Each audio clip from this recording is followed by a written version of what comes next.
pas commencer sans demander la permission chez mes ancêtres. Et on, il y a des golégon, oh, Google d'agri, d'agridia, boulessa. Nous sommes là, pour de nous obéir. Nous sommes là, avec des amis, pour l'or.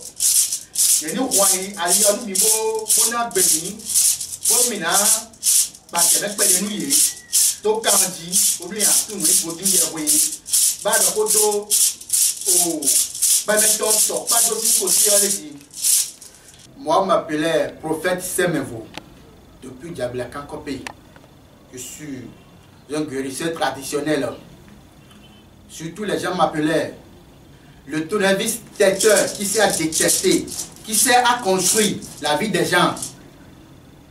N'importe où. Sur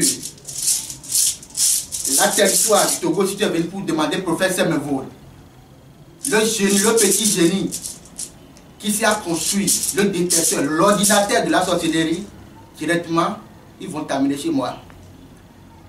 Donc, et moi, moi, je dois tous les filles, nous aussi changer quelques banapois, nous, bien, mon le professeur, même bon, directement là, pour voir les diables, quand on peut, on a ma béo, dans d'autres, vous. Nous avons même des écran, à mettre à béa, construit naï. Donc, et Jordan et béa, mais là va pas, et n'y a professeur même vous. Et tiens, nous c'est au chalet. Protection, nous devons venir au temps, au Youssou, au Yabeto, Amérique Pélo.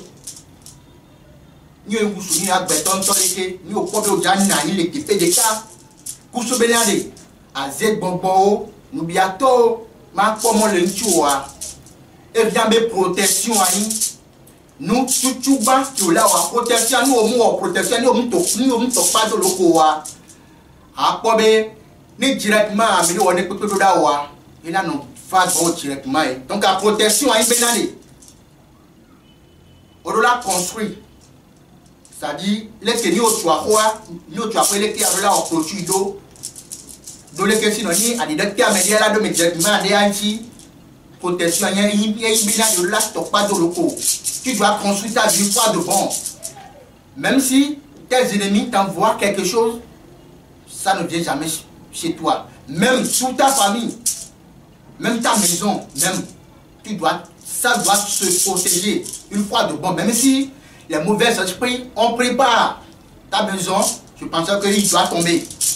Donc c'est pourquoi la protection générale pour toi aussi, pour tous ces enfants.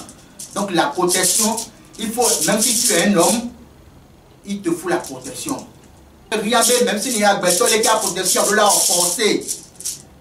Si tu as zéro bonbon, bien ton tapis, là, pour moi, le garcia gamin. Faut aller protection, un bon les cas, au top, pas de l'eau, bon les cas. Ah, à dire, mais les peuples, on est pour le là, on va bon, et qui protection, rien avec la protection, nous, en protection, avec les protections, nous va être beaucoup d'âmes, mais tant nous, en protection, tant si des prophètes, mais vous donnez, on peut bien aller. Nous doit finir, même si nous sommes des pépés, il a nous en directement. Faut aller au temps, il y a un bâton, on a un pot, alors bombé, tchoti. Quand nous tâchons qu'on y au moins des pépés, pour protéger, vieux, au coup de son des pépés. À quoi ni au point de fifi, et donner au point de fifi, tous, nous venons au point de à mais à fifi, au coup de dit bénécat, des coups de promotion. Voilà lui, il est au haut niveau, mais moi je suis là où je suis depuis mon enfance. Donc, lui, il peut aller chez les charlatans ou bien chez les guérisseurs traditionnels pour te faire verser. Même si tu as fait la protection, il peut aller n'importe où. Il peut faire n'importe chose sur toi. Ça ne va jamais arriver chez toi. Même sur tes enfants, même si tu t'es marié et tu as construit ta petite famille mère.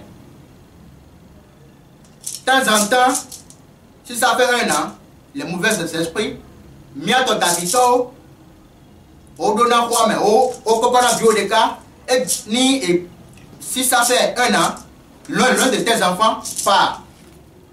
Si ça fait encore 2 ans, l'un de tes enfants part. Alors que tu as 5 ans. Et pendant 2 ans, 2 est parti, ça reste 3. Est-ce que tu es en train de partir en avant ou bien tu es en train de partir direct? Donc il faut la protection généralement. Il y a des gens qui ont la protection.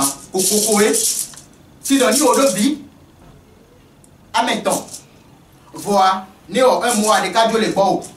Faut que vous fassiez 3 mois, vous alors que vous avez un peu de cartes, à Yako, vous avez un peu de cartes. Voir, vous n'avez pas de loco. Vous avez un peu de moins pour le gombe tchotchi. Le caca avec ton gachacho. Normalement, protection des seigneurs ni vieux à Majo Béléo. Donc, la protection des coco, nous allons protéger, nous allons pas dormir à Béloco. Après, petite famille au Kenkeou. Donc, à les components, les fiers, on a des prophètes, c'est même vous. Les diables, concopé, qui a bien, concopé, nous aussi, changer qui a dans la poire. So changer avant bon pour Dieu sans que nous comme on soit les peuples les changer figure au leva prophète même bon les diables quand copé quoi là qu'on va bon direct. Ni au dit à prophète au quoi au Canam les plus 228 96 49 79 93. Donc c'est la ligne plus 228 90 89 31 43. Ni au Canam quoi à bien de prophète système on dit les diables. À ta fois et les vouchupui gakea et zolémen. Il y a un plat à mettre pépé bon au Jimmy Kudo et des connois et CCA nous c'est un guérisseur à vous d'autres rois Jindo mais donc à l'homme n'avait tonnertis tête des sorcelleries et n'y pona à zé ni à zé tonto les blinguer la médecine agbe wam le porte na loko on desiade en mom le nikona wa orona voa o ivide ko a don varan gbe do mecha ndekpe ko wa ona mu so na gbere o même et dans les pays au poa que gbo la un mois pour do agbe na e projet o apata jo ble nkele now azé mettre ta victoire une protection il a donné protection, il y a la personne qui français. Protection, elle est beau, elle est rame. Parce que Dieu les a protégés au temps des cas, voir. Dieu balé, a protégé, a fait aux petites familles, à pata. Dieu les a coupé ton temps au choix. Il a protégé Natia. Même si on a fait pépé, il faut des béoléa. Fait pépé qui est oléa. Donc, je vais aller au Yom pour aller contacter le numéro, il y a un toi ici. Plus de 128 96 49 79 93 à on sort dans WhatsApp 24 24 yoma ne pepe consultation tiens la fait pepe nous so une fois no prénom quoi on peut bedade mano fie man don c'est o do la bo et nous comptons les dia à ouais fafade donc la protection elle vient la 20 ans qui forcer ni au peut bedade nous y a beto leke à quoi l'année passée, 2020, on t'a si belé que on a bilan, ni si tu es, ni au y a si tu es un homme, tu dois faire le bilan de ta vie forcément. L'année passée, tu vas voir tes conditions, la manière dont tes projets marchent bien, la manière dont tu as trouvé de l'argent. Et tu vas faire la comparaison avec 2021. Donc, il y a quelqu'un qui a fait au moins si tu as protection, même si tu as une adversaire qui a été cité. Même si tu as une protection à Wadji. Ni au temps que pour que nous au temps que y a kaka et on va quoi les doigts au poste d'organe et projet ou attendre voir fou mais nous bientôt les produits vont miaou au domaine normalement ni on d'accord dans les qui a la consulter quoi et mon cas dit maison et donc que quoi ma donc so machine casse oui trop bon on doit consulter quoi ah pour moi bon mais quoi mais tu as que quoi les que maintenant est bon et gala tous les maintenant ma réaliser ma consulte nous ganga wa quoi fifia oa o mu woni ko o domaine pour quoi ni ke gbogbo ya 3 ma 4 mois le do an gbo kwa do la gbe na o a Akobe kekacheka la no bagbe o me. Akobe vio la no lejo auto affiché afi. Alors church keka bo aken bo ya ba podo mo la defu. Et puis consultation ani edo onto asite de la consultation de loko une fois de bon. O pe le sin ko yen professeur me bo be ko pipi bien. Non bien, faut fouiller. Donc pas de loko. Sinon, attends, c'est pour que beaucoup de la top blé que beaucoup à cité hein.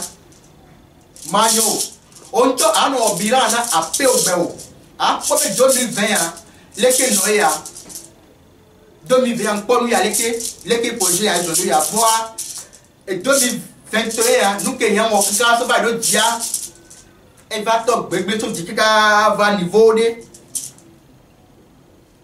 fou mais on te a cité les moi et qu'on t'en comme nous que on va ya au bateau avec bébé de cas au bateau avec man au playback sur 2005 à 2021 au wa au top moi ça alors que au playback fait qu'il y a moins PDK PDB nous sur 2005 là pour 2021 on a blé on a consulté à au chance de cas mais ah nous a que t'as blé à comme les sorties de coco et les sondenti protection à bien mais $1000 à béton là protection à forcer protection nous au moins protection nous là nous man on a au belé parce que oa et te fait que oa on les a même vous balé dit te fait on va balé pour te fait on et qui veut citer d'autres mais te fait on que oa on les a pour te fait à te fait on que on les a il y a voir il y a pour te me voyant bena yana de toi ni on y a de toi ya wa gogo prophète se me voit na comme attaque les boutou qui d'aké et sont tonto aller mais